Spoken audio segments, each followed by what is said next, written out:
Hello friends, எல்லோரும் எப்படி இருக்கீங்க? நல்லா இருக்கீங்களா? இன்றைக்கி லஞ்ச் அண்ட் பிரேக்ஃபாஸ்ட் என்ன செஞ்சேன்னு பார்க்கலாமா? பிரேக்ஃபாஸ்ட்டுக்கு இட்லி, தோசை, தேங்காய் சட்னி, அப்புறம் உருளைக்கிழங்கு குருமா வச்சு கொண்டக்கடலை தான் வேவிச்சு வச்சுருந்தேன். லஞ்சுக்கு சாதம், சாம்பார்,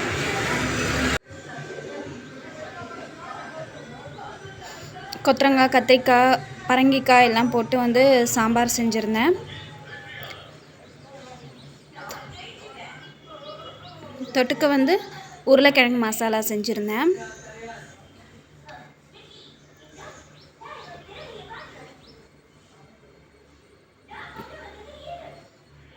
அப்புறம் ரசம், ஒரு கப்பில் மோர், அப்புறம் ஒரு குட்டி கப்பில் கொஞ்சமாக உப்பு கொடுத்து விட்டேன், வேணும்னா போட்டுப்பாங்கன்னு. இன்றைக்கி லஞ்ச் அண்ட் பிரேக்ஃபாஸ்ட் எங்கள் வீட்டில் இதுதான் ஃப்ரெண்ட்ஸ். உங்கள் வீட்டில் என்னென்னு கமெண்ட் பண்ணுங்கள். பாய்.